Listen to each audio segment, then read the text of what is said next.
3월 9일 월요일. 환경을 탓하지 마십시오. 평생을 가난과 병고에 시달리며 그림을 그려야 했던 한국 화가 박수근. 그는 어린 시절 유복했으나 아버지의 사업 실패로 가세가 곤궁해지자 보통학교만 졸업하고 진학을 포기해야 했습니다. 그러나 이미 천부적인 재능을 보이기 시작한 그는 어려운 가정환경 속에서도 자연만을 벗삼아 그림을 그렸습니다. 독학으로 혼자 그림을 그리다 처음으로 선전에 출품한 수채화 봄이 오다가 입선되자 자신감을 얻었습니다. 그러나 이후 3년간 낙선을 거듭했습니다. 그는 굴하지 않았고 그 다음 8년간은 출품할 때마다 연이어 당선되며 화가로서의 기반을 닦았습니다. 6.25 전쟁 중에는 미군 부대에서 초상화를 그리며 가족을 부양했습니다. 계속된 과음과 과로로 백내장에 걸려 수술을 받았고 잘못된 수술로 한쪽 눈을 실명하기도 했습니다. 하지만 그런 건강악화에도 불구하고 그 속에서 뿜어져 나오는 열정을 억제하지 못해 그림을 그렸습니다.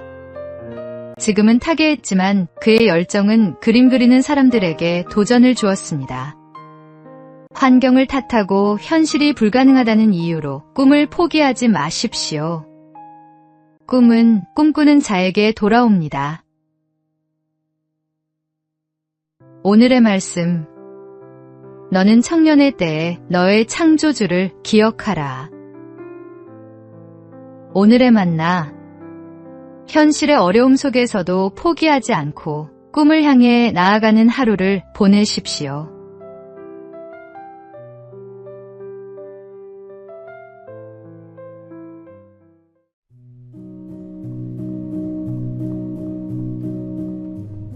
(3월 10일) 화요일. 소원이 아닌 기도. 어릴 적 주말 아침이면 TV에서 디즈니 만화를 챙겨봤습니다. 백설공주나 신데렐라도 좋았지만 무엇이든 소원을 들어주던 램프의 요정 지니가 특히 인상 깊었습니다.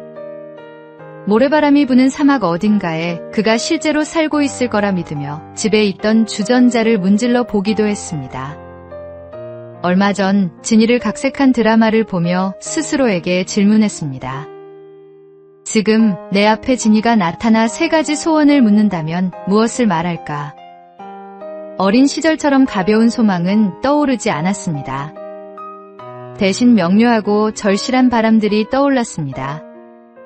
전쟁과 폭력이 멈추는 세상, 기후위기가 멈추는 지구, 그리고 주어진 생을 잘 살아내는 것. 문득 깨달았습니다.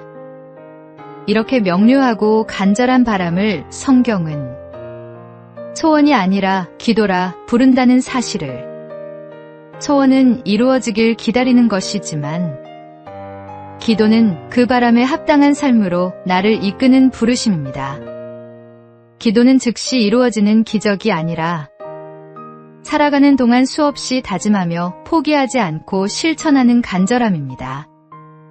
소원을 들어줄 지니를 기다리기보다 오늘도 그 기도를 따라 살아가기로 합니다. 하나님께서는 우리의 기도를 들으시고 그 기도에 합당한 사람으로 우리를 빚어가시기 때문입니다. 오늘의 말씀. 쉬지 말고 기도하라. 오늘의 만나. 오늘 하루 기도의 응답을 기다리기보다 기도에 합당한 삶으로 응답하십시오.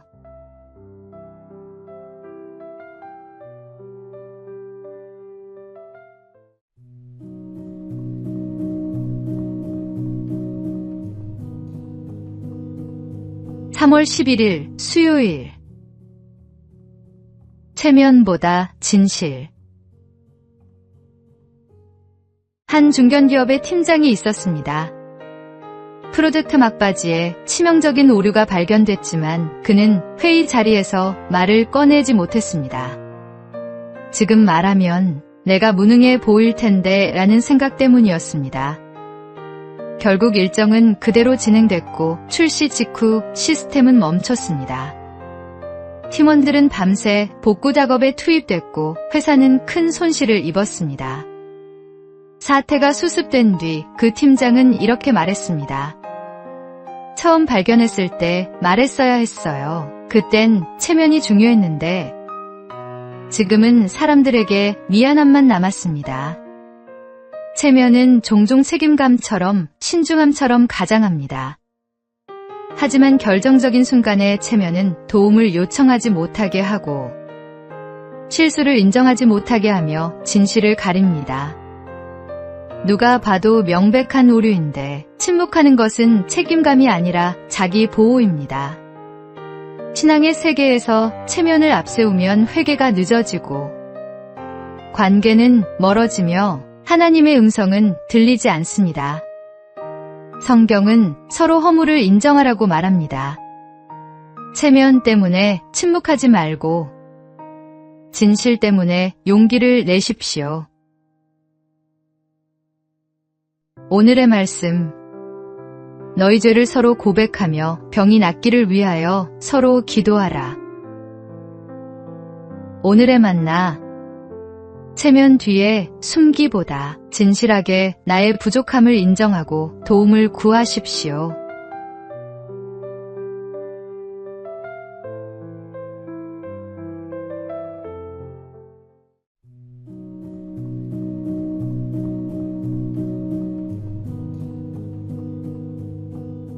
(3월 12일) 목요일.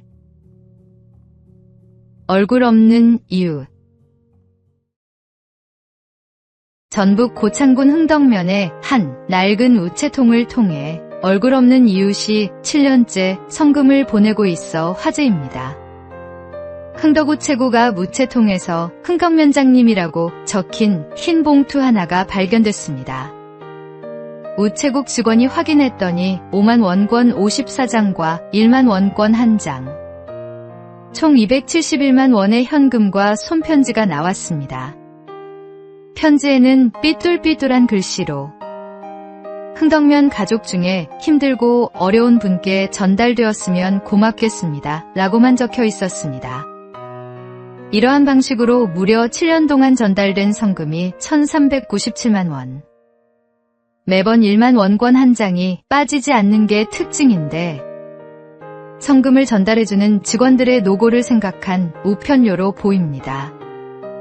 전달된 성금은 흥덕면 내 형편이 어려운 주민들에게 잘 전달될 예정입니다. 예수님은 구제할 때 오른손이 하는 것을 왼손이 모르게 하라고 말씀하셨습니다. 진정한 나눔은 세상의 인정을 받기 위함이 아니라 어려운 이웃을 향한 순수한 마음에서 비롯됩니다. 비록 누군지 알 수 없지만 공동체의 따뜻한 마음을 전하는 존경스러운 이웃입니다. 서로를 지지해주는 따뜻함은 꼭 서로를 알아야만 생기는 것이 아닙니다. 이름 없이 빚도 없이 7년째 묵묵히 나눔을 실천하는 이 이웃의 모습에서 우리는 진정한 이웃사랑이 무엇인지 배웁니다. 오늘의 말씀. 너는 구제할 때 오른손이 하는 것을 왼손이 모르게 하여. 오늘의 만나. 세상의 칭찬을 받기 위해서가 아니라 하나님 앞에서 온전한 마음으로 이웃을 돕는 나눔을 실천하십시오.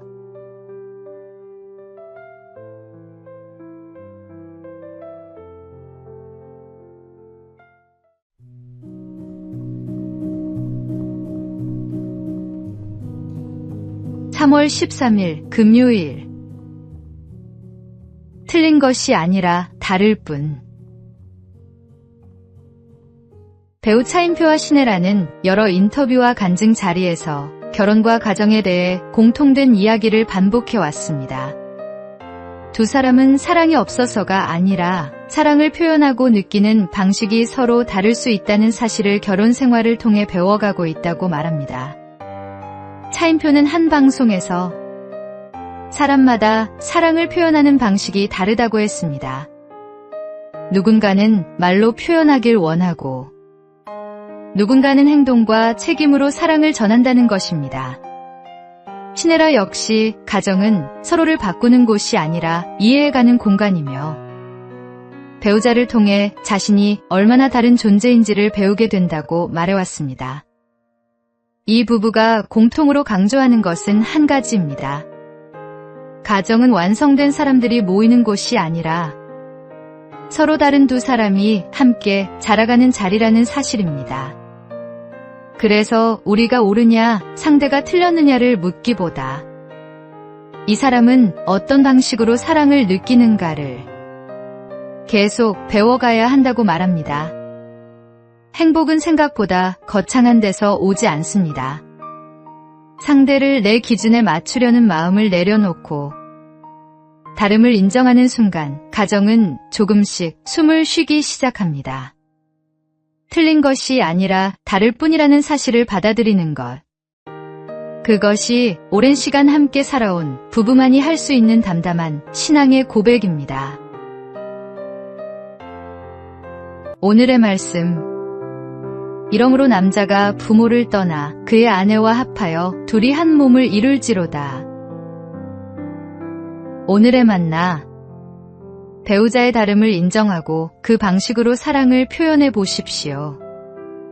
완벽함이 아닌 이해가 가정을 행복하게 만듭니다.